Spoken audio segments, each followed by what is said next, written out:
Olá, meus irmãos, a paz do nosso Senhor e Salvador Jesus Cristo esteja com cada um dos irmãos. Bem, vamos agora para a terceira lição. É verdade que essa lição é extremamente difícil, tá? Confesso para os irmãos que foi a maior lição que eu já vi na minha vida. Eu nunca vi uma lição tão grande e tão complexa como essa. Então, nós vamos falar sobre um assunto extremamente complicado: eleição e predestinação. É claro que é complicado porque há várias vozes, há várias teorias a respeito disso, e a gente vai estar trabalhando em cima dessa lição aqui, ó, tá? A lição do professor, que você está vendo aqui no cantinho, né? E eu estou usando o material de apoio, que é o livro relacionado à lição. Também tem o mesmo tema, né? A lição de hoje é essa: eleição e predestinação, tá ok? E ela tem aí alguns pontos importantes para você ter lido durante a semana. Quem está com a lição tem aqui, ó, a leitura diária, tá? Então, vamos lá. Agora, quanto à igreja, eu já vou falar de cara alguns materiais que eu usei, tá? Usei esse material aqui, ó, Teologia Sistemática Pentecostal, está relacionado com a lição. Usei um livro maravilhoso, se você quiser acrescentar ao conteúdo em que vamos falar aqui agora. Um grande acréscimo, não foi sugerido na lição, mas é um livro chave para você. Esse aqui, ó, Romanos 9, de Jacó Armínio, tá? Tradução de Carlos Augusto Vailate. Você que acompanha aquele programa Vejam Só, deve conhecer muito bem o Vailate. Se você não conhece, digita aí no YouTube Vailate, mas digita depois que você terminar de ver o vídeo, né, irmão? Calma aí, ok? Então, de novo, vou mostrar para o seu vídeo. Romanos 9, Jacó Armínio, tá? Uma análise de Romanos 9, a tradução do Carlos Augusto Vailate. O Vailate é um excelente expositor desse tema. Tá aqui, ó. Você vai ver ele, então você já vai lembrar aqui dele aparecer no programa Vejam Só, Carlos Augusto Vailate, ok? Vejam bem, deixa eu comprar esse livro não, baratinho e excelente, tá? Outro material que eu usei foi esse livro aqui, da Patrística, de Agostinho, explicação de algumas proposições da Carta aos Romanos, tá ok? Está escrito Santo Agostinho, evidentemente, porque os católicos chamam ele de santo. Já expliquei isso aí já muitas vezes, nós chamamos de Agostinho de Hipona. Eu usei também esse livro aqui, do Agostinho, O Livre-Arbítrio, tá? Sem demora, sem enrolação, vamos partir para a nossa lição. O que eu estou dizendo para os irmãos é que eu não fiquei preso só nesse material. Afinal de contas, como eu disse, nós vamos estar fazendo essa aula com o propósito já de preparar os professores que vão dar aula agora no próximo domingo, na Escola Bíblica Dominical. Então, você, meu irmão, vai pegar muita coisa que mastigado, engolido. É claro, aquilo que você não concordar, joga fora, não tem problema. Pastor, eu não acredito na eleição e predestinação segundo os arminianos. Então, não precisa nem de assistir o restante, tá bom? Agora, se você é um curioso e quer entender sobre as coisas, pode ficar aí e vamos lá, vamos seguir. Você não é obrigado a concordar com o nosso posicionamento, mas isso é exatamente como nós cremos.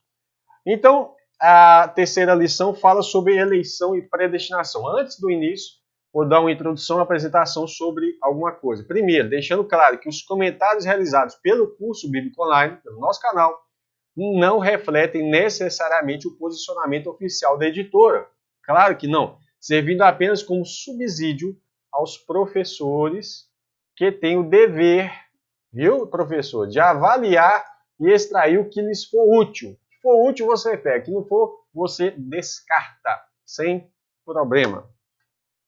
Tá aí o meu nome, pastor Felipe Moraes. Eu não sou da Assembleia, eu sou da Igreja Batista do Reino, tá? Quem mora aqui na região do Vale do Aço, em Minas Gerais, vai ser um prazer receber vocês, né? Manda um e-mail lá e vem fazer uma visita, vai ser um prazer receber vocês aqui. Vamos lá. Texto base, como também nos elegeu nele. Nele? Peraí, quem é ele? Jesus. Toda a base da eleição está em Cristo. Tudo é por ele, dele, para ele, tá ok? Como também nos elegeu nele antes da fundação do mundo. Para quê? Para que fôssemos santos e irrepreensíveis diante dele em amor. E nos predestinou para quê?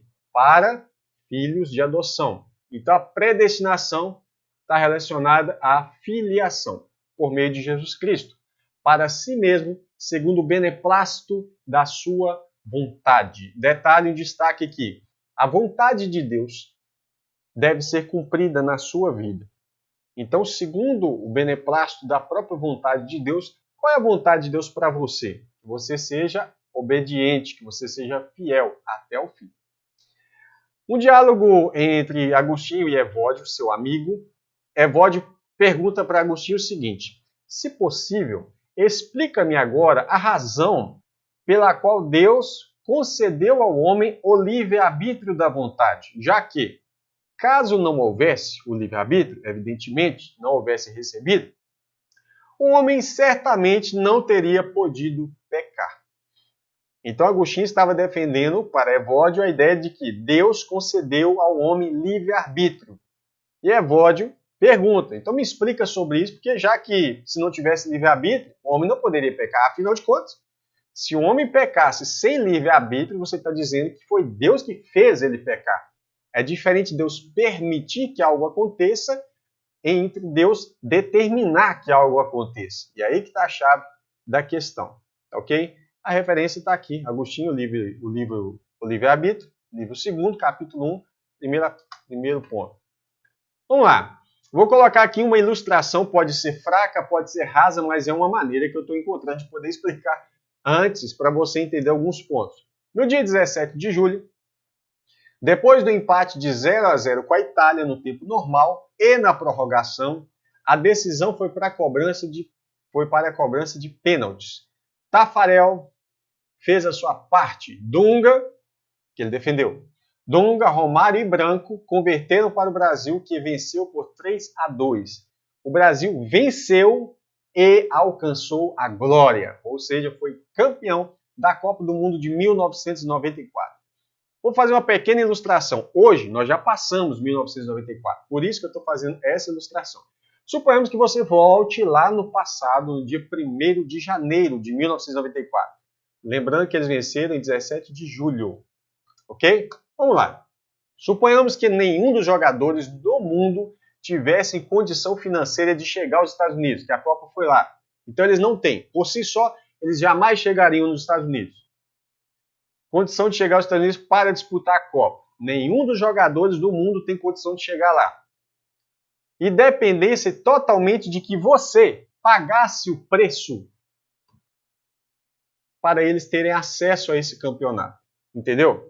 Você é o cara responsável por levar todo mundo para lá. Você então paga esse preço e agora todos eles estão habilitados para fazerem sua parte, vencerem sob a sua orientação, porque eles não vão conseguir vencer sozinhos, desorientados, seus estímulos e cuidados gerais, nutrição, palestras, motivação. Você vai ser o camarada que vai estimular todo mundo. Além de ter pago o preço para eles irem, quando eles ganharem, o mérito é seu, porque você fez tudo isso.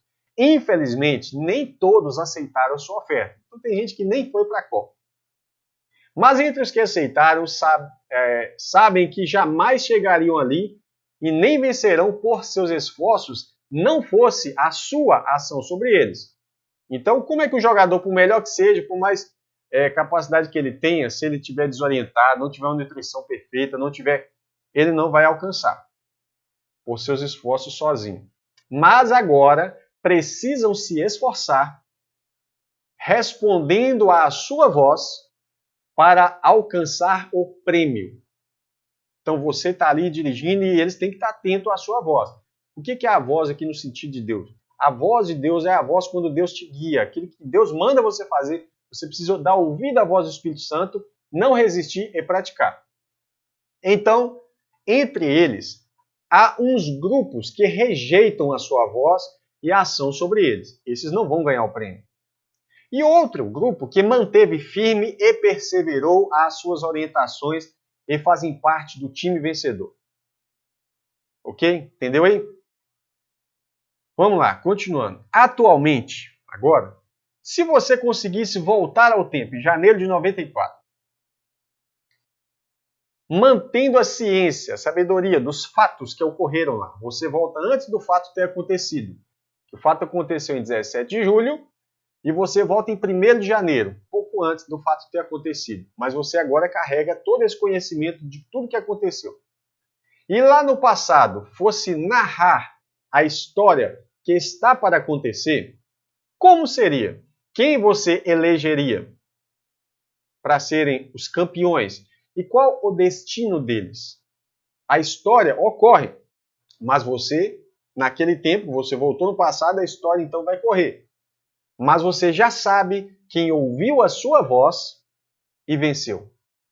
Lembrando que ouvir a voz aqui envolve tudo. Ter aceitado o preço que você pagou, ter aceitado as suas orientações, tudo que você fez. Sem isso, eles não ganhariam. A história está acontecendo, você já sabe. Quem você vai eleger? Claro, você vai chegar lá e falar assim, ó, campeão, Brasil, e vai falar todos os relatórios. Qual que é? Ó, o Brasil venceu. E qual que é o destino deles? A glória. Tá certo? Então, resumidamente, o seguinte, os eleitos, que você já os viu, estão predestinados, ou seja, o destino deles nessa jornada, a serem campeões, glorificados. Se ficou difícil, a gente vai tentar uma outra ilustração. Mas antes, vamos pegar esse texto aqui de Romanos. E sabemos que todas as coisas contribuem juntamente para o bem daqueles que amam a Deus. Detalhe, você não pode amar a Deus, não é possível o amor de maneira obrigatória. Imagina, eu pego uma mulher no laço e falo, você tem que me amar. Não existe isso. O amor pode ser estimulado, mas ele não pode ser um objeto de manipulação, manipulado. Todas as coisas contribuem juntamente para o bem daqueles que amam a Deus, daqueles que são chamados segundo o seu propósito. Eu destaco aqui que a palavra propósito está relacionada com pães da proposição. Isso aponta exatamente para o corpo de Cristo que estava figurado naqueles 12 pães que representavam lá as 12 tribos de Israel e que também representam o povo, a totalidade do povo de Deus. Ok? Só para você meditar um pouco sobre isso. Porque os que dantes conheceu, os que dantes conheceu, o que é conhecer dantes? Ou seja, conhecer antes de acontecer. Aqueles que Deus conheceu antes, de antemão, também os predestinou para quê? Para serem conformes à imagem do seu Filho. Ou seja, quem vence? Qual é o prêmio? Predestinar é isso. Qual é o prêmio? O prêmio, a recompensa, é ser segundo a imagem do seu Filho. A fim de que ele, Jesus, seja o primogênito dentre muitos irmãos. Ou seja, a predestinação é aquilo que dirige e te mostra, você então vai vencer, então aqueles que vencerem são predestinados a alcançarem corpo glorificado. E aos que predestinou, a esses também chamou, tudo no passado, porque para Deus, Deus não está preso no tempo. Para Deus isso já aconteceu, embora a história, Deus não está preso no Kairos, né? Aliás, no Cronos, no nosso tempo corrente. Ele está no Kairos. Então Deus já chamou, né? Justificou e também glorificou. Espera aí, Deus já glorificou? Sim, na mente de Deus, tudo isso já ocorreu. Mas está para ocorrer. Ou seja, o que é glorificar?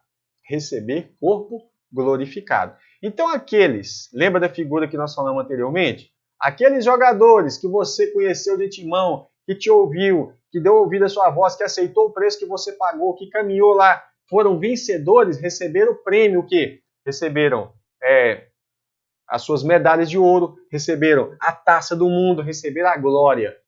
Esses homens e mulheres, a grande multidão que o Senhor vê, que ele já conheceu de antemão, ele também, como predestinou eles para a glória, para corpo glorificado. E nós vamos ver isso agora. Conheceu antes, isso fala da presciência de Deus, ou seja, Deus conheceu antes das coisas acontecerem. A presciência de Deus está relacionada com esse texto aqui também. Além de Romanos 8, 28 a 30, a presciência aparece aqui, ó. Eleitos, nós somos eleitos, Mas qual é a base da eleição? Ah, não, Deus elege segundo a sua soberana vontade, não cabe a nós questionar. Como assim Deus vai falar sobre algo e não vai falar nada sobre isso? Ele vai simplesmente falar, você sim, você não. Você vai ser salvo e você vai ser condenado. É assim que Deus está trabalhando? Será que não tem nada na Bíblia que ele dá base sobre isso? Pois bem, a Bíblia diz que somos eleitos segundo a presciência. O que é pré? É antes. Ou seja, o conhecimento antecipado. Exatamente como está escrito aqui em Romanos. Dantes conheceu. Deus conheceu antes e por isso ele já elege. Então fomos eleitos segundo a presciência de Deus Pai, em santificação do Espírito para a obediência, né? Ou seja, para ouvir a voz dele e obedecer, e a aspersão do sangue de Cristo, graça e paz vos sejam multiplicados. Vamos continuar. O primeiro passo é ele conheceu de antemão. Deus não precisa esperar a história acontecer para depois ele descobrir o que aconteceu. Não, ele já sabe. Tanto é que o Apocalipse já está escrito desde muito tempo, né? Então, para Deus, aquilo ali tudo vai acontecer claramente. Para Deus, ele não precisa esperar o tempo passar. Já aconteceu. Então, Deus conheceu de antemão. Deu a eles o destino de ser a imagem de Cristo, ou seja, aqueles que vencerem têm o destino de alcançarem corpo incorruptível. E se nós somos filhos, somos logo herdeiros. Esse é o predestino. Ser herdeiro também. Herdeiros de Deus e co-herdeiros de Cristo. Se é certo que com ele padecemos, sofremos, para que também com ele sejamos glorificados. Olha que ligação. Embora que glorificou está no passado, né? Porque para Deus o tempo não é tão importante assim, aqui nós sabemos que para nós, essa última etapa da predestinação, estamos predestinados, aos que vencerem, estão predestinados a serem glorificados, receberem corpos glorificados. Ok? Próximo passo, a estes também chamou pela pregação do Evangelho. Embora, um pouco antes do chamamento, eles eram inimigos de Deus. Mas eles eram eleitos ou inimigos?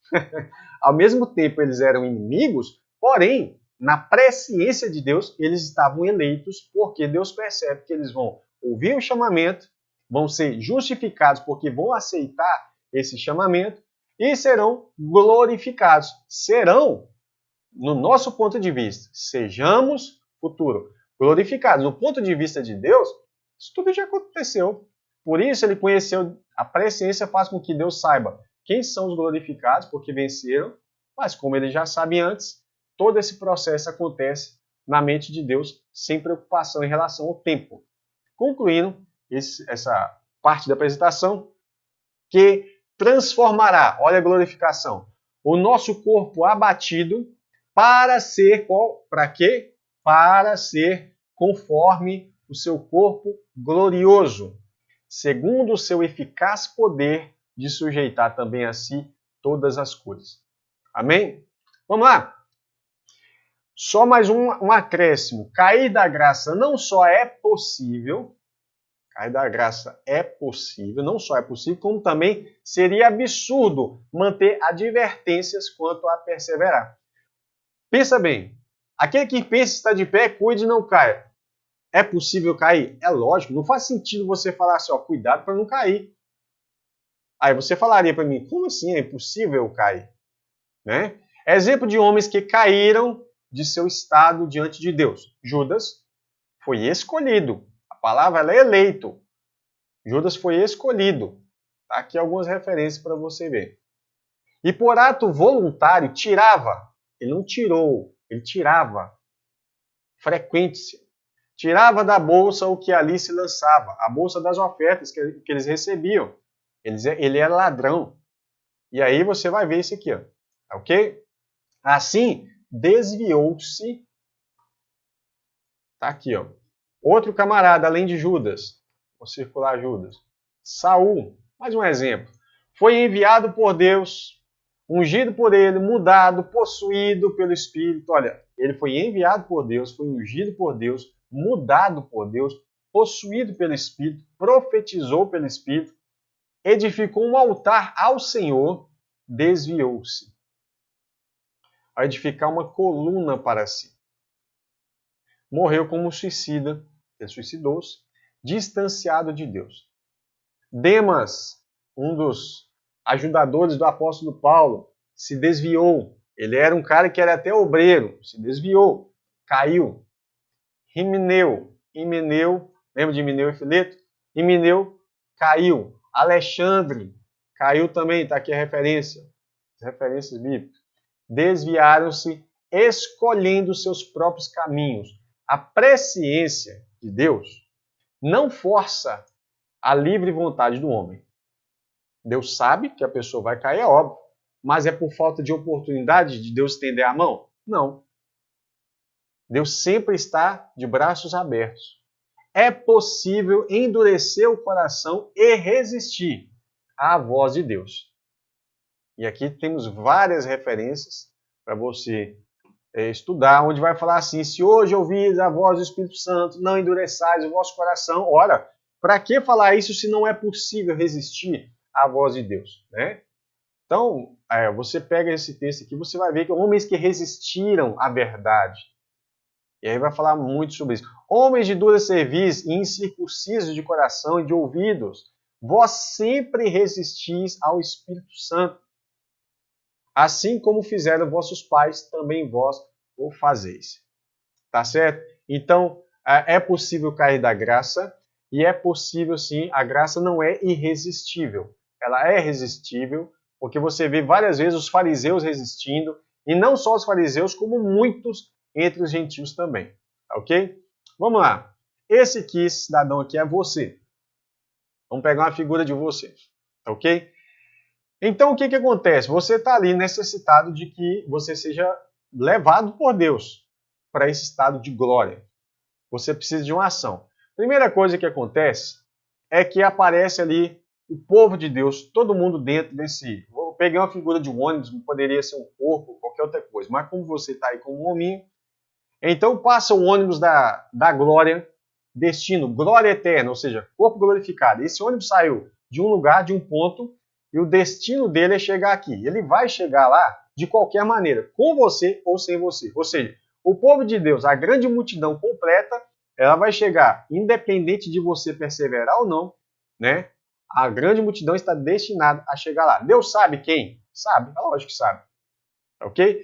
Mas é possível que você faça o seguinte, participe, então eu vou pegar o ônibus, tá? Enquanto você estiver andando no caminho do Senhor, pode ter certeza que o seu destino é a glória eterna. Mas a partir do momento que você descer desse ônibus, o que acontece? Você caiu da graça. Como aconteceu com Saul, com Demas, com Himeneu e Alexandre, como aconteceu com Judas, que foi escolhido pelo Senhor, e muitos outros. Tá ok? Então, pode ter certeza que o plano de salvação do Senhor continua. Então, guarda bem o que tens para que ninguém tome a tua coroa. Ok? Vamos lá começar então. Agora sim a gente começa pela lição, né? E aí vai estar falando sobre esses dois termos importantes que são intercambiáveis às vezes, mas a pessoa faz distinção entre os termos e é melhor fazer distinção porque de fato são termos diferentes, eleição e predestinação, tá? E alguns acreditam que um é consequência da outra, um termo é consequência do outro. Está relacionado, com certeza. Então, vamos lá. Um texto para você meditar. Eleito segundo a presciência de Deus Pai em santificação do Espírito para a obediência e a expressão do sangue de Jesus Cristo, graça e paz vos sejam multiplicadas. Então Deus te gerou para as boas obras. Você precisa continuar nelas. Porque se você foi gerado para as boas obras, mas não pratica, pode ter certeza que você está descendo do ônibus. Vamos lá. Essa introdução ainda, deixar um verso importantíssimo para você. Mas aquele que perseverar ou continuar firme até o fim, esse será salvo. Não está escrito, mas o salvo irá perseverar até o fim. Ou, Eu farei com que o salvo persevere até o fim. Não. Está escrito, mas aquele que perseverar até o fim, esse será salvo. Isso está aqui em Mateus 24, 13. Você vai ver versos semelhantes aqui, ó. Mateus 10, 22, Marcos 13, 13. Outra coisa, ser fiel até a morte e dar-te-ei a coroa da vida. Não está escrito, eu farei você ser fiel até a morte. Não está falando isso. É claro que nós sabemos que se ele vai ser fiel, é porque ele está sendo totalmente apoiado pelo Espírito Santo. Mas se ele endurecer o seu coração para não ouvir a voz do Espírito Santo, ele cai. Certo? Vamos lá. Antes de nós chegarmos no primeiro ponto, ainda tem uma coisa para falar aqui relacionada à introdução da lição. Em relação à mecânica da salvação. Qual é a distinção? Muita gente fala assim, pastor, qual é a diferença de arminianos, calvinistas, pelagianos? Bem, muito bem, essa lição fala sobre isso de uma maneira muito resumida. Claro, vou obedecer um pouco os critérios da lição, né? Não vou estender demais, mas em relação à mecânica da salvação, vai ser até bom para quebrar alguns preconceitos em relação ao arminianismo e pelagianismo, porque alguns dizem, arminianos são pelagianos. Quem fala isso está fazendo aquela estratégia do espantalho teológico. São pessoas que simplesmente, né, querem associar uma coisa à outra para que você se afaste e não querer nem saber o que é aquela coisa de fato. Então vamos lá. Nós temos aqui pelagianos, semi-pelagianos, que não é a mesma coisa, embora estejam aproximados, não é a mesma coisa. Arminianos, pelagianos são seguidores de Pelágio, de Bretanha. Os semi-pelagianos divergem dos pelagianos em alguns pontos. Arminianos, seguidores do pensamento, ou seja, seguem o pensamento de Jacó Armínio. Já os calvinistas seguem o pensamento de João Calvino. Aí vem aquela grande questão, né? Eu não sou arminiano nem calvinista, eu sou de Jesus. Aí você fala, mas qual é o seu pensamento em relação à mecânica da salvação? Meu pensamento é sim, sim, sim. Então você vai, poxa vida, então tu é calvinista. Não, mas eu não obedeço livros de homens e tal. Não importa, se o seu pensamento é semelhante ao de Calvino, a sua lógica é calvinista. Se o seu pensamento é relacionado a Pelágio, você é pelagiano, e assim vai. Ok? Vamos lá então. De um lado, nós temos a ênfase no homem, ou seja, o homem é o ponto principal do processo da salvação. Do outro lado, nós temos um extremo. Apenas Deus é o responsável por todo o processo da salvação. Então esse extremismo, ele vai ser danoso, tanto de um lado como do outro. Tá certo? E você vai ver isso ao longo do estudo, é claro. Vamos lá. Eu vou deixar circulado o homem de um lado e Deus do outro para você entender que a mecânica da salvação, entre esses 4 pontos aqui, existe outro que está aí no meio, mas a lição não vai tratar disso. Vamos lá. Os pelagianos, homem apenas. O homem é responsável pela sua salvação. Ok? Então, o homem é o único agente da salvação. Está escrito isso aí, inclusive, na lição. O homem é o único agente da sua salvação. Então, ele que age, ele que alcança a salvação por mérito próprio. Ele diz que o homem não herdou, os pelagianos defendem que o homem não herdou o pecado original de Adão. Portanto, é santo e sem pecado, mas com a capacidade de fazer tanto o bem como o mal. Então, ele pode livremente escolher fazer o bem e sair fazendo o bem, sem que isso dependa de uma ação de Deus sobre a vida dele intensamente. Claro, vou deixar bem circulado, apenas os pelagianos defendem que o homem não herdou o pecado original. Portanto, dizer que os semi-pelagianos são iguais aos pelagianos é, no mínimo, desonesto. Qual a diferença? Os semi-pelagianos, eles trabalham em um sinergismo, uma espécie de sinergismo. Por exemplo, aqui seria uma espécie de monergismo, onde só um está agindo na questão. Aqui também os calvinistas teriam uma espécie de monergismo, mas do outro lado é apenas Deus. No semi-pelagiano, os semi-pelagianos, eles entendem que é uma parceria entre o homem e Deus, porém o homem é o primeiro. Ou seja, o homem é aquele que dá início ao processo de salvação e Deus responde à iniciativa do homem, ou seja, é o homem que olha para Deus e deseja Deus para depois Deus agir na vida dele. Isso certamente também não está condizente com a Bíblia, mas é um pouco melhor do que o pelagiano, né? Porque ele pelo menos insere a Deus no processo da salvação. Mas os semipelagianos dizem que o homem herdou o pecado original de Adão, mas é plenamente capaz de voltar-se para Deus por iniciativa própria. Então aqui, ó, ele volta-se para Deus por iniciativa própria. Essa é a diferença. Lembrando que somente os pelagianos defendem que o homem não herdou o pecado de Adão. Já os arminianos, eles também defendem o sinergismo, porém ele inverte a ordem. Ao invés de o homem ser o principal agente na salvação, Deus é o principal. Ou seja, Deus é aquele que dá início ao processo de salvação, pelo chamamento, e o homem responde à iniciativa de Deus. É exatamente como a Bíblia diz que, se hoje você ouvir a voz do Espírito Santo, Deus dá iniciativa. Não endureça o seu coração, ou seja, você não vai endurecer. Se você não endurecer e amolecer o seu coração, ou seja, se você ouvir, eis que estou à porta e bato, Jesus fala, eu estou tomando iniciativa, estou à porta e bato.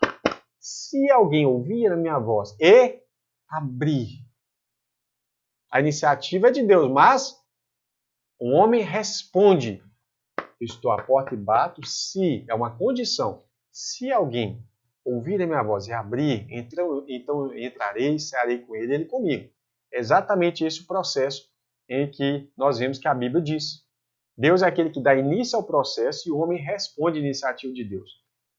Claro, os arminianos defendem que o homem herdou, sim, o pecado original de Adão, como todas as outras, lembrando que só o pelagiano diz que não.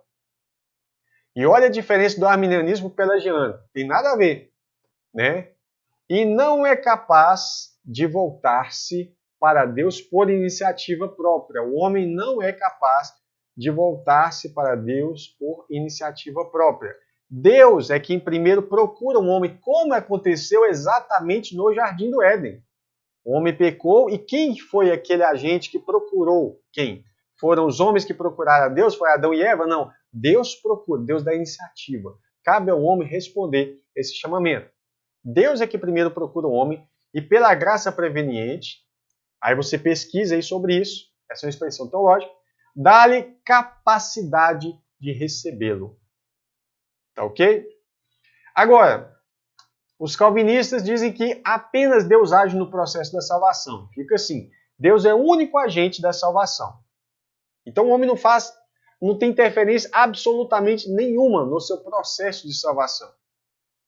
Isso é chamado monergismo. Aqui você tem sinergismo, que são a parceria entre Deus e o homem agindo. Aqui você tem o monergismo, você só tem um agente. Aqui também poderia ser chamado de monergismo, mas para não associar o monergismo, onde Deus apenas age, com o que o homem apenas age, então teologicamente não chamam o pelagiano de monergismo. Seria bem esquisito fazer essa associação, mas não estaria de todo errado não, tá? Mas vamos lá. Deus é o único agente da salvação. Como que Deus age? Predestinando uns para serem salvos e outros para a condenação. Se você discordou disso, eu vou mostrar para você Calvino falando isso. Por quê? Porque a lição mostra claramente isso aí. Calvino falando sobre isso. Calvino fala que Deus separou uns para a salvação e outros para a condenação eterna. Claro que eu não concordo com essa visão. O homem, mas eles defendem que o homem herdou sim o pecado original de Adão e não é capaz de voltar-se para Deus e nem mesmo tem parte no processo da salvação. Não concordo com isso, evidentemente que não. Tanto a lição como eu e o pastor Rafael defendemos essa ideia aqui, não por causa do armínio-se, mas por causa do conceito bíblico em que isso aqui carrega. Tá bom? Como eu já mostrei o exemplo de eis que estou à porta e bato, e vários outros textos, onde ele fala que se alguém quiser fazer, ele vai fazer. Um detalhe, não posso deixar de colocar, No calvinismo existe diferença entre infralapsarianismo e supralapsarianismo. Isso está se referindo a qual é o momento em que Deus predestinou, se foi antes ou depois da queda. Compatibilistas e fatalistas, claro que não vai dar para me falar sobre esses 4 conceitos aqui agora, mas você pode muito bem estudar sobre isso. Um livro bom para você pesquisar, esse aqui, ó, Arminianismo, a mecânica da salvação, que foi exatamente daí que a lição tirou todo esse gráfico que eu acabei de fazer aqui. Claro, na lição não tem um gráfico, eu fiz para você entender tudo isso claramente, tá ok? Então vamos lá. Continuando. Agora sim, a gente sai da introdução da lição. Primeiro ponto, eleitos em Cristo. A eleição, ela é em Cristo Jesus. A eleição, toda a base dela é em Cristo. Tudo é feito nele, ok? Um texto importante que eu coletei aqui, Agostinho diz o seguinte: com efeito, nem todos os que foram chamados segundo o seu desígnio, pois esse desígnio diz respeito à presciência e predestinação de Deus, e não predestinou alguém a não ser aquele que de antemão conheceu. Presciência e antemão é a mesma coisa. Conheceu que acreditaria em seu chamado. Olha aí, ó, o que o Agostinho está falando. E o seguiria, o qual ele denomina eleito. De fato, muitos não vêm ao ter sido chamados, mas ninguém vem se não tiver sido chamado. Ok? Então, aqui ele concorda que a relação está relacionada com a presciência de Deus e que ele não predestina alguém para ser glorificado, a não ser aquele que ele conheceu de antemão que acreditaria em seu chamado e o seguiria. Aqui a referência, a explicação de algumas proposições da carta aos Romanos, né? E isso está aqui, ó. Esse livrinho aqui. Página 47. Tá bom? Vamos lá. A eleição divina. Deixa eu ver aqui se eu pulei algum ponto importante, que como a lição está toda rabiscada, né? Toda rabiscada. Vamos entrar agora sim. Beleza. A eleição divina. Um verso importante. Eleição, uma informação importante. Eleição e predestinação. Esses vocábulos ligados entre si, embora distintos, explicam que, pela presciência divina, Deus soube quem iria crer, e essa é uma fala que está copiando exatamente o que Agostinho falou. Soube quem iria crer e perseverar em Cristo, desde a eternidade, e elegeu-os, ou seja, soube desde a eternidade, e elegeu-os conforme a sua vontade, e para estes eleitos, determinou propósitos específicos. Então, é como se Deus lá no futuro e volta no passado e fala assim, ó, eu sei todo mundo que venceu, eu sei a luta que eles passaram, eu sei tudo que aconteceu, eu vi, ajudei, e etc e tal, porque eles ouviram a minha voz. Muita gente rejeitou e tal, mas os que foram fiéis até o fim, eu vou dar um prêmio para eles, eu vou destinar eles a serem glorificados. Essa é a predestinação, ok? Ainda, deixa eu voltar aqui, rapaz. Eleição divina. Deixa eu ver se tem mais algum ponto importante. Embora tenha muita coisa aqui, ele vai falar que esse ponto foi defendido por muitos pais da igreja, etc e tal. Eu não vou me apegar a muitos detalhes aqui, não. Uma parte que ele fala que os eleitos são tratados em conjunto. Um corpo de eleitos, Efésios 1, 23. Um povo, no plural. Efésios 2,14, uma família, um grupo, Efésios 2,19, um edifício, Efésios 2, 20 ao 22, e a igreja, Efésios 3,10, Efésios 5, 23 em diante. Um detalhe, pastor, mas a Bíblia fala sobre eleição individual. Fala, mas para a salvação eu não encontrei. Eu só encontro falar de eleição no sentido ministerial e para um propósito específico. Para indivíduo. Quando se fala em eleição para a salvação, todas as vezes que você encontra, ela está relacionada a um grupo de pessoas, ou seja, ao ônibus, que você pode estar participando dele, se você crê em Jesus. Próximo ponto, as condições da eleição. É verdade, a eleição não é incondicional.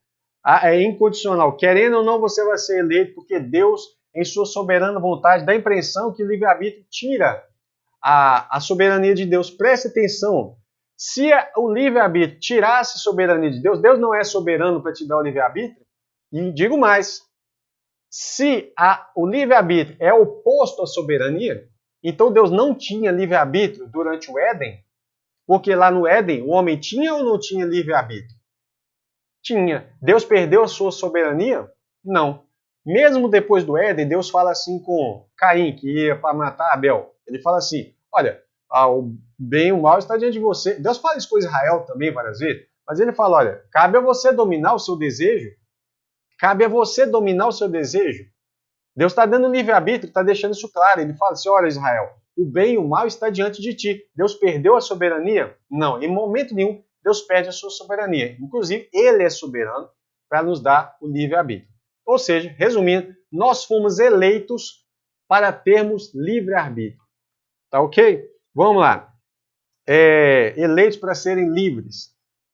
Isso não implica em momento nenhum, como algumas pessoas querem dizer, querem forçar a ideia de que livre-arbítrio é oposto à soberania de Deus. De maneira alguma. Condições para a eleição. A eleição não é incondicional. A eleição tem uma condição. Ou seja, os eleitos são exatamente aqueles que creram em Jesus, né? Que para Deus, como eu já mostrei, isso acontece fora do nosso tempo. Para Deus, as pessoas já foram glorificadas. Olha para você ter ideia. Então, eu vou seguir aqui alguns versos que eu coloquei sobre as condições da eleição. Primeiro, na cruz do Calvário, Cristo realizou uma expiação ilimitada. Isso significa que a salvação está disponível a todas as pessoas, o qual se deu a si mesmo em preço de redenção por todos. Olha o verso de 1 Timóteo 2,6. Jesus, o qual se deu a si mesmo em preço de redenção por todos,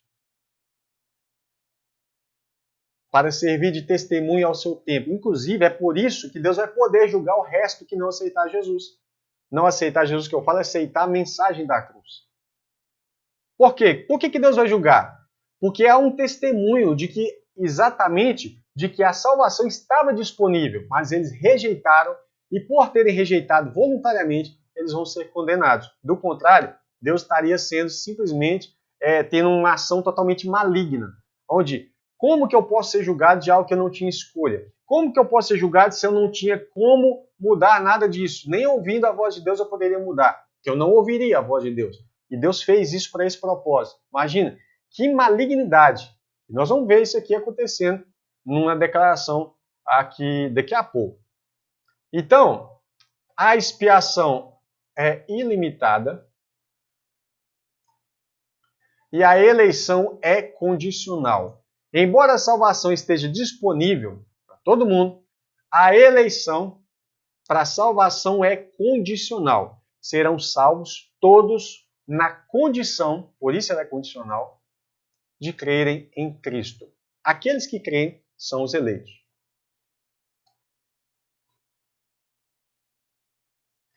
As Sagradas Escrituras mostram que Deus quer, olha o que Deus quer, Deus quer que todos os homens se salvem e venham ao conhecimento da verdade. Aí você fala, mas por que esse é o desejo de Deus? E por que não todos os homens são salvos? Porque ele deu livre-arbítrio, exatamente por isso. Do contrário, como pode um Deus que quer que as pessoas sejam salvas, tendo poder soberano para isso e não fazer? E aí você fala, mas qual é o critério para a eleição? Ah, não tem critério, porque não querem admitir que o critério é a presciência de Deus. Ah, não tem critério. E ai de nós se questionarmos a Deus, porque Deus não se questiona. Né? Aí, vamos usar Romanos. Aqui, ó. Tá? Eu já estou indicando os professores para comprar esse livrinho aqui. Estou fazendo propaganda gratuita. O senhor vai lá, te faz favor de patrocinar esse canal aqui, tá? Aqui, ó, tá? Tô brincando. Um livro muito bom. Resumido, para quem gosta de ler, é pequenininho, tá? 96 páginas, mas Muito bom. Então, para você entender sobre isso que eu estou falando, Deus quer que todo mundo seja salvo, mas todo mundo não vai ser salvo. Por quê? Deus não usou a soberania dele aqui? Ele usou, mas ele deu livre-arbítrio para que o homem pudesse, né, ouvir sua voz, receber ou não. E aí fica a culpa em cima do homem, exatamente. Porque a graça de Deus se manifestou salvadora a todos os homens. A graça de Deus se manifesta, não estou falando de graça comum, para os homens fazer coisa boa, graça comum, não. A graça de Deus se manifestou salvadora a todos os homens. A todos os homens. Salvadora, é para salvação. Ou a graça de Deus não se manifestou salvadora? Olha, veja bem, Deus quer que todos os homens se salvem. Vou circular aqui. Deus quer que todos os homens se salvem. Aí você me fala, mas ele fez alguma coisa para que todo mundo tivesse acesso? Fez. Deus enviou, porque Deus amou o mundo, de tal maneira que deu o seu Filho unigênito, para que todo aquele que nele crê não pereça, mas tenha vida eterna. Ele não está falando assim, Deus deu o seu Filho para que alguns vão crer nele, para que alguns venham crer. Não, Deus amou o mundo de tal maneira. Não está escrito ali, Deus amou os eleitos de tal maneira, Deus amou o mundo de tal maneira, de uma maneira tão abrangente, que lhe deu o seu Filho para que todo aquele que nele crê em Jesus não pereça, mas tenha a vida eterna, que é alcançada por meio de um corpo glorificado. Assim, a Bíblia diz, porque a graça de Deus se manifestou na pessoa de Cristo, salvadora a todos os homens. Não sei se eu vou conseguir acompanhar a lição, mas vamos lá.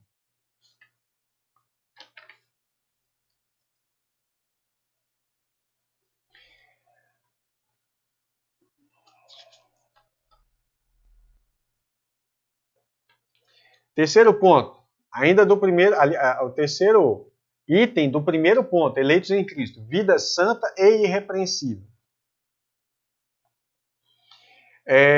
Veja bem, vida santa e irrepreensível. A finalidade da eleição é para sermos santos e irrepreensíveis diante dele, separados do pecado, sem defeito, inculpável. A santificação é o mais alto padrão ético e moral na vida, a fim de agradar a Deus que nos elegeu. Para começar, se existe um padrão moral, é porque existem regras para a salvação. Do contrário, não precisa de lei, não precisa de regra. Ou nós não estamos debaixo da lei de Cristo? Ou seja, não matarás, não adulterarás, ou isso está liberado para os santos. Você continua sendo santo praticando isso? Claro que não. Então aqui, ó, a condição para a eleição é crer em Jesus, crer em Cristo. Essa é a condição. Porque a eleição não é incondicional, ela tem uma condição. Já a finalidade da eleição é para sermos santos e irrepreensíveis. Ok? Próximo ponto. Eu estou resumindo os pontos porque a lição é extensa, é complexa, né? Se eu ficar preso à leitura, meu irmão, aqui, ó, tá tudo sublinhado, não dá, não dá, né? Nova vida dos eleitos. Então, vamos lá. Antes, nós éramos inimigos. Peraí, eleitos ou inimigos? Antes do chamamento, nós éramos inimigos de Deus. Está aqui, ó, Romanos 5, 8 e 10. Colossenses 1, 22, 21 a 23. A gente era inimigo de Deus. Porém, eleitos pela presciência de Deus, somos predestinados a não viver como inimigos, mas viver em santidade. Ok? Essa é a nova vida dos eleitos. Isso é uma forma de resumir todo aquele conteúdo. Paulo fala assim, a vós também que noutro tempo éreis, está falando com os eleitos agora, que foram eleitos, é claro, antes da fundação do mundo, porque Deus, pela sua presciência, sabe, mas no tempo corrente, Paulo diz, a vós que em outro tempo éreis estranhos, e inimigos no entendimento pelas vossas obras más, a inimizade com Deus está relacionada às obras más, Jesus fala assim, muitos chegarão diante dele e falaram, Senhor, Senhor, teu nome fizemos isso, aquilo. Apartai de mim vocês que praticam a iniquidade. Se você foi chamado para as boas obras, você não pode ter obras más e apresentar diante de Cristo. Certo? Eram inimigos por causa das suas obras más, agora, contudo vos reconciliou. Mas já não era eleito? Calma, para Deus que está no Kairos, ele já sabe, todo mundo quer os eleitos. Mas para nós, acontece isso aqui, a gente está no tempo. Antes vocês eram estranhos, mas agora Jesus te reconciliou no corpo da sua carne, pela morte, para perante ele vos apresentar santos e irrepreensíveis e inculpáveis. Se é uma condição. Se, na verdade, permanecerdes fundados e firmes na fé. Se você permanecer, você pode até estar agora e não permanecer amanhã. Mas se você permanecer e não vos mover da esperança que você tem da glória, a esperança do evangelho que tem ouvido, a qual foi pregado a toda criatura debaixo do céu, e do qual eu, Paulo, estou feito ministro. Jesus fala, presta atenção, ide por todo mundo, pregar todo o evangelho a toda criatura. Faz sentido Jesus dar uma ordem dessa? Se as pessoas não precisam ouvir o evangelho, porque uns já estão eleitos, outros não estão? Não faz sentido nenhum. Mas, vamos voltar para o foco. Você era inimigo, agora Jesus te reconciliou para que você seja santo, irrepreensível e inculpável. Se você permanecer firme e não mover da esperança, que é a esperança da glória no evangelho. Entendeu? Essa é a nova vida dos eleitos. Tem muita coisa para falar. Mas vamos lá. Como eu falei, eu nunca vi uma lição tão grande quanto essa. Predestinados para a santidade e filiação. Então a gente vai aqui, né, não vou dar muita ênfase a muitos detalhes, você pode ler. Mas vamos lá. Eles se apegam muito à declaração de fé, não vou pular a declaração de fé da Assembleia, que é o que está na lição. Os eleitos têm um destino, abandonar o velho homem. Esse é o destino dos eleitos. Renovar a mentalidade e revestir-se do novo homem. Então, a partir do momento que você abandona o velho homem, você renova sua mente, você está se revestindo do novo homem que, segundo Deus, é criado em verdadeira justiça e santidade, a fim de, no futuro, receberem corpos glorificados. A predestinação. Em nenhum momento, olha aí quem defende uma dupla predestinação, ou seja, uns são predestinados para o inferno e outros para a glória, serem glorificados. Em nenhum momento a predestinação abrange a condenação eterna. Não existe predestinação para condenação. De homem algum, pois Deus é longânimo para conosco, não querendo que alguns se percam, senão que todos venham a arrepender-se. Então, repetindo, não existe em momento nenhum predestinação para condenação. Tá ok? Olha só por que eu não concordo em hipótese alguma com esse tipo de pensamento do João Calvino. Olha o que ele diz nas Institutas, que é a instituição da religião cristã, você pode pesquisar por aqui, ok? Ele diz, chamamos predestinação? Predestinação é bíblica? É, mas isso aqui não é predestinação bíblica. Alguns, com a mais alta soberba, dizem, o calvinismo é o evangelho. Eu já ouvi isso várias vezes. Então alguém pode estar achando que eu estou forçando aqui algumas coisas, mas não. Eu já ouvi várias vezes pregadores famosos em púlpito dizer o calvinismo é o evangelho. Isso significa que quem não ensina isso aqui não está ensinando o evangelho, mas isso não é o evangelho, isso está distante do evangelho. Já mostrei vários textos aqui, mas vamos lá. chamamos predestinação ao decreto eterno de Deus, pelo qual determinou o que fazer de cada um. Olha, predestinação e eleição, lá não está falando que é pelo decreto, é pela presciência de Deus. Mas tudo bem.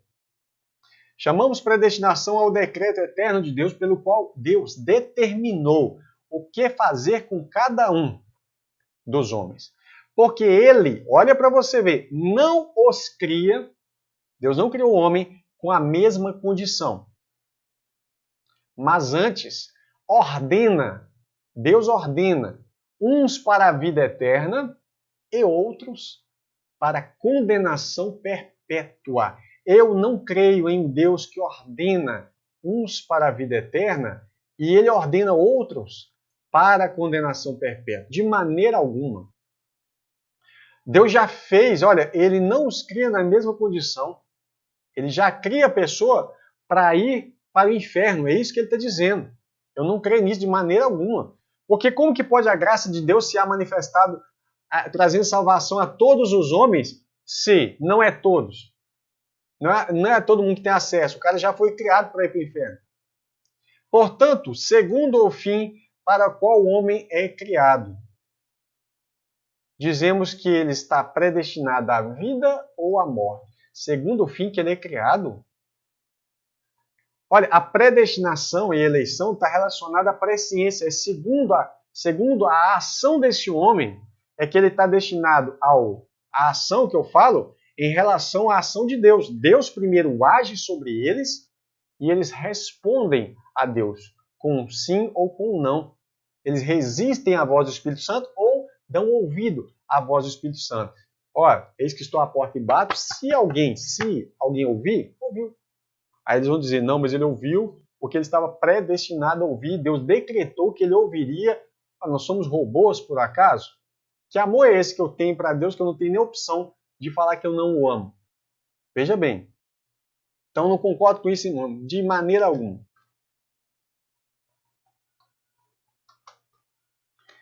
Na eleição, Deus definiu como condição o crer em Cristo. Essa é a condição. Ou seja, a eleição é condicional. Ela está baseada naqueles que creem em Jesus. Não é incondicional, como João Calvino falou. Deus já criou a pessoa assim, uns para ser salvos, outros para não ser, e isso é incondicional, não tem condição para isso. Aí você pergunta, mas qual que é o critério que Deus usa? Não cabe a você questionar os critérios de Deus. Como se Deus tivesse simplesmente pegado um monte de gente selecionada ali e jogou. Eu criei você para ir para o inferno. Não faz sentido. Isso é no mínimo, uma versão terrível. Para qualquer homem que fizesse isso, a gente questionaria e chamaria ele de maligno. Não, mas Deus não. Deus faz isso e cala a boca. Você não tem que fazer, de maneira alguma. Na eleição, Deus definiu como condição o crer em Cristo. Eleição condicional. Já na predestinação, Deus planejou o destino e as benesses, ou os benefícios dos crentes que atenderam o chamado divino. Ok? Que é ser glorificado e desfrutar das bênçãos. Os 3 objetivos da predestinação. Primeiro, serem filhos, foram predestinados para serem filhos por adoção em Jesus Cristo. Segundo, serem herdeiros, porque se é filho, é herdeiro com Cristo, porque tudo acontece nele. Serem conforme a imagem de Cristo, em Cristo, com Cristo, de Cristo. Jesus é a base de tudo isso aqui. Porque, afinal de contas, os eleitos fazem parte do corpo de Cristo. Ok? Então, para você aí, os 3 objetivos da predestinação. A predestinação tem o propósito de aqueles que são eleitos, ok, são os vencedores, são os vitoriosos? Sim. Qual é o destino deles? Qual é o prêmio deles? Ok, estão predestinados a receberem a filiação por adoção, receber a herança, porque agora são filhos, e receber também o corpo glorificado, que é ser conforme a imagem de Cristo. Próximo ponto, filhos por adoção. Nossa posição de filhos é imerecida. Mas aprove a Deus predestinar os eleitos a ser adotados como filhos. Porque o filho legítimo é Jesus. Nós somos adotados, segundo o beneplácito da sua vontade. No sentido espiritual, adoção significa aceitação na família daqueles que, por natureza, não lhe pertencem. Ou seja, se for olhar a nossa natureza humana, a gente jamais poderia ser adotado como filho. Mas Deus vai nos adota e também nos glorifica. Aqui os comentários para você pesquisar depois. Dá um pause no vídeo ou tira um print e vai anotando aí, tá ok? Próximo aí, os privilégios da adoção. Os benefícios da filiação já podem ser desfrutados no tempo presente e serão plenos. Então, os benefícios da filiação já podem ser desfrutados. Por exemplo, você já recebeu o Espírito Santo, pode buscar dons espirituais. Nós já fomos abençoados em Cristo, que é o cabeça, com todas as sortes de bênçãos espirituais, foi na aula passada, né?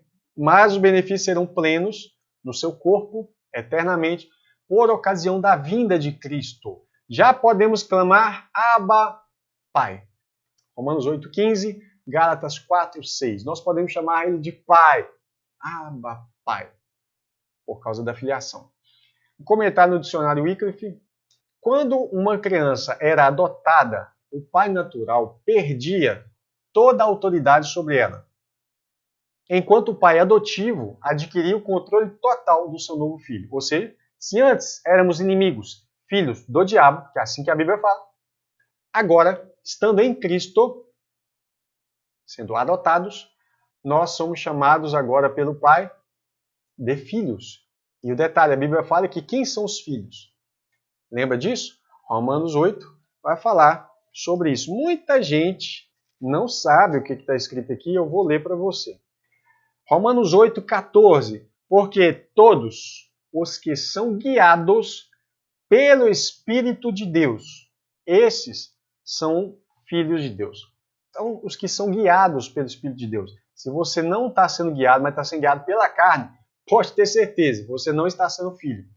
Se você não está recebendo correção do Pai, mas está vivendo uma vida totalmente bagunçada e não sente nem a sua consciência te pesar sobre isso, pode ter certeza, não está sendo filho. Se arrependa hoje, diante de Deus.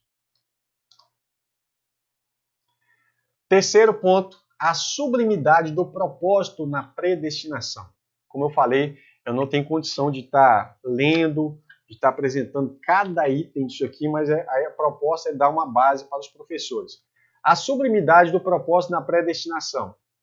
Vamos lá.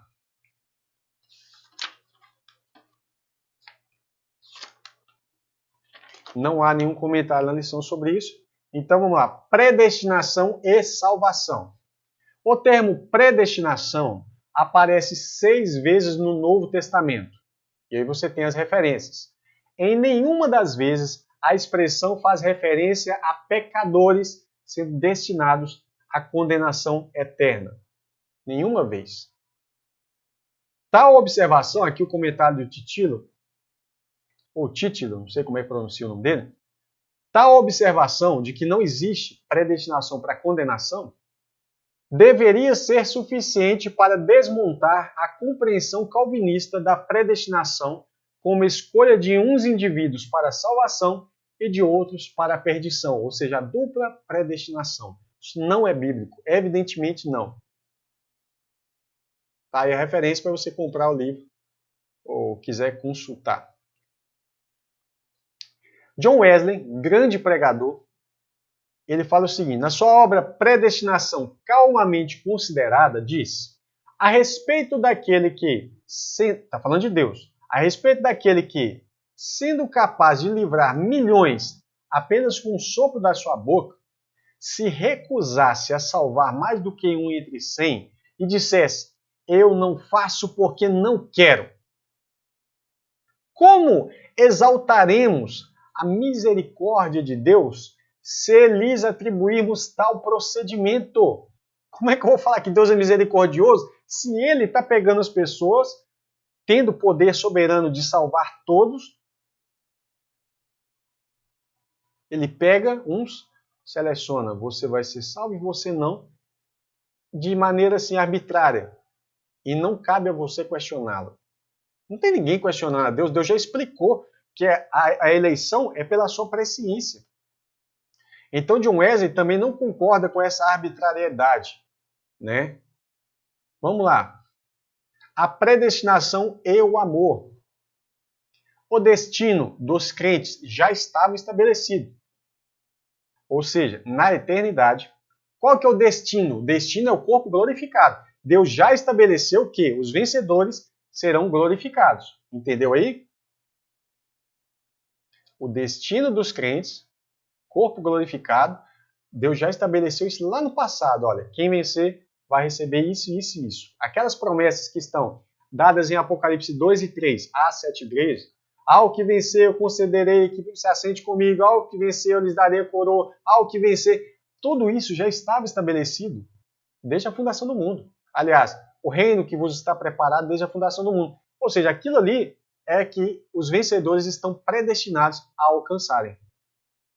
Na eternidade, Deus já havia estabelecido qual seria o destino, predestinou, daqueles que haveriam de crer na redenção pelo sangue de Cristo. Isso é, que serão glorificados, onde receberão corpos incorruptíveis. 1 Coríntios 15, 51 e 52. Deus os predestinou para serem conformes à imagem do seu Filho, ou seja, corpo glorificado.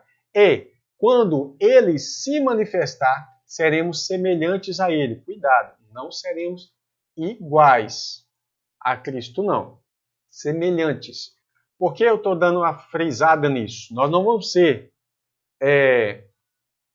Deus no sentido da palavra Jeová, Yahvé, Yud-He-Vav-He. Nós vamos ser iguais aos anjos, semelhantes a Cristo. O que a Bíblia está falando?